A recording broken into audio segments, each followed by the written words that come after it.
नमस्कार, मैं हूं आपके साथ अनुष्का और आप देख रहे हैं प्राइम टाइम न्यूज।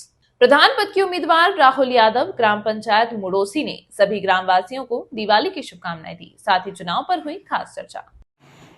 जी नमस्कार। फर्स्ट ऑफ ऑल हमारे चैनल में आपका वेलकम है। आप में अपना कीमती समय दे रहे हैं, उसके लिए आपका बहुत बहुत धन्यवाद। मैं और मेरे दर्शक एक बार आपका परिचय जानना चाहेंगे और इस समय हम लोग कहाँ पर स्थित हैं उसके बारे में। मेरा नाम राहुल यादव है। मैं नगला मली ग्राम पंचायत मुड़ोसी का निवासी हूँ जी। और अभी अपने आवास उस्मारा पर स्थित हूँ। बिल्कुल। हमारी पंचायत में लगभग कितने गांव लगते हैं? मेरी पंचायत में सर 11 गांव लगते हैं। ओके। और कुल वोटिंग संख्या कितनी है? वोटिंग संख्या 3000 प्लस 3000 से ज़्यादा होगी। 3000 प्लस है। ओके। जैसा कि आपने बताया 3000 प्लस की हमारे यहाँ वोटिंग संख्या और लगभग 10 या 11 गांव भी लगते हैं। मैं समझता हूँ सभी गांव में आपका आना जाना होगा, सभी लोगों से आपका मिलना जुलना होगा।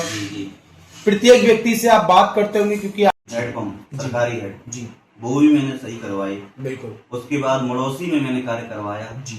लोग निकल नहीं पा रहे और बरसात में उनका घर नीचा था और पानी का निकास कहीं था नहीं जी, तो मैंने वो भी नालियां खुदवाई जी। रहा किसानों की समस्या हमारे यहाँ नहर पर जी।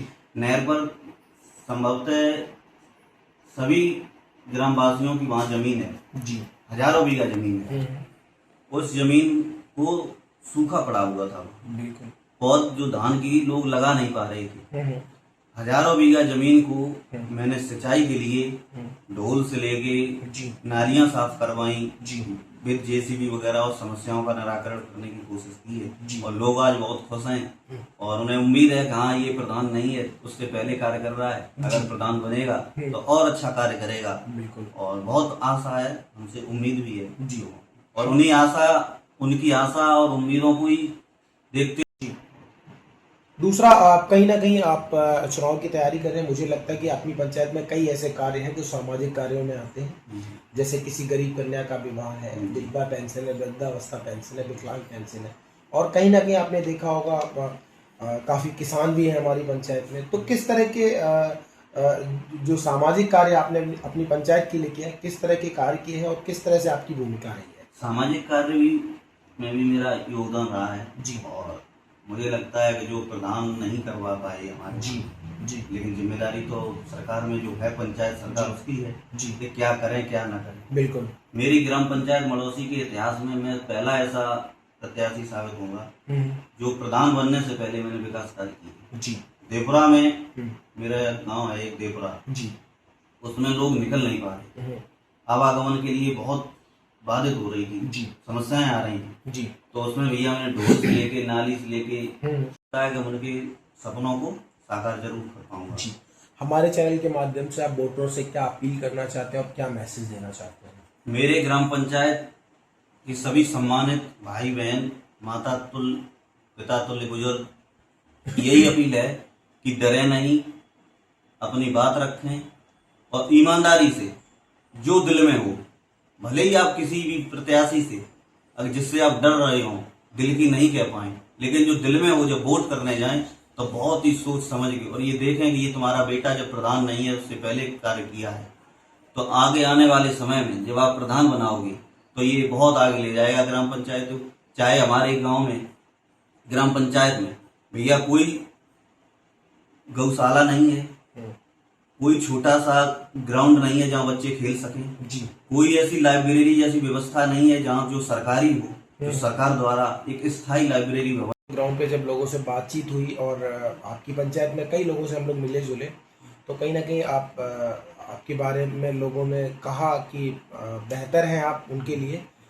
तो मैं ये जानना चाहता हूँ क्या उद्देश्य है जो आप चुनाव की तैयारी कर रहे हैं? उद्देश्य क्या है आपका चुनाव का? उद्देश्य मेरा समाज सेवा है जी।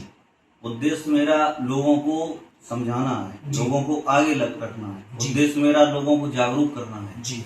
जब तक लोग जागरूक नहीं होंगे, अपने अधिकार नहीं समझेंगे जी, तब तक समाज में और मेरी ग्राम पंचायत में या किसी भी राष्ट्र या राज्य में तब तक कोई तरक्की नहीं होगी भाई। बिल्कुल। कहीं ना कहीं आपने देखा होगा जो चुनाव, ये जो प्रधानी का चुनाव है 5 साल में एक बार आता है और कई प्रत्याशी खड़े होते हैं, तो कहीं ना कहीं जो ग्रामीण हैं, जो पंचायत वासी हैं, जो वोटर हैं, वो ये डिसाइड नहीं कर पाते हैं कि हमें किस तरह के प्रत्याशी को चुनना है। कई तरह के प्रलोभन भी देते हैं प्रत्याशी। जी। आपके हिसाब से आपकी पंचायत के लिए कैसा प्रत्याशी होना चाहिए? मेरी ग्राम पंचायत के लिए प्रत्याशी लगनशील हो जी और जी लोग अपनी बात अपने ग्राम प्रधान तक रख सकें। जी अभी वर्तमान समय में हालत ये है कि लोग अपनी बात नहीं रख पा रहे हैं। जी मुझे ये लगता है कि मेरे जैसा शिक्षित व्यक्ति, हम्म। मैं खुद भाई आईएएस की तैयारी कर रहा था, मेरा 3 नंबर से फाइनल आईएएस होगा है। जी मुझे पता है कि मुझसे कनेक्ट होने में लोगों को परेशानी नहीं है। जी मैं कोई दबंग प्रकृति का नहीं हूँ। जी मैं सरल सौम्य साधारण व्यक्ति हूँ, जी। शिक्षित हैं जी। लोग अपनी बात हमसे रख सकते हैं। जी जहाँ चाहे वहाँ मेरी बाह पकड़ के बैठा सकते हैं, भैया ये काम नहीं हुआ, बेटा ये काम नहीं हुआ। तो मुझे ये लगता है कि हम अपने लोगों को समझाने में कामयाब हो जाऊंगा। जी और उनको भी ये भरोसा है कि अगर ये व्यक्ति बनेगा अच्छे परिवार से, ये घोटाला नहीं करेगा जी ये लोगों को आगे लेकर जाएगा जी और अपनी जो भी समस्याएं हैं लोगों की वो एक निडर होके जी हमसे व्यक्ति रख सकते हैं। बहुत अच्छे। तो ये दी जाए। जी ऐसे तमाम कार्य ऐसे हैं जो अपने ग्राम पंचायत वासियों से अपील करता हूँ, वो सारे कार्य करने की मैं पूरी कोशिश करेंगे और करके दिखाएंगे। अभी फेस्टिवल का समय भी आने वाला है। कुछ समय में अपना दिवाली का फेस्टिवल है, भैया दूज है, गोवर्धन पूजा है।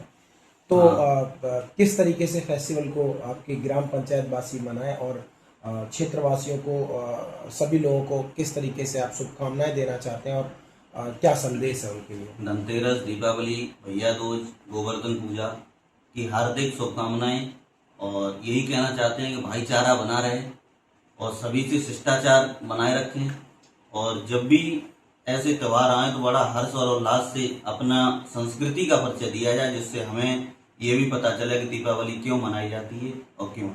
जी बहुत बहुत धन्यवाद, आपने हमें अपना वैल्यूएबल टाइम दिया, उसके लिए आपका बहुत बहुत आभार। नमस्कार, जय हिंद। नमस्कार नमस्कार नमस्कार। तमाम महत्वपूर्ण खबरों के लिए देखते रहिए प्राइम टाइम न्यूज।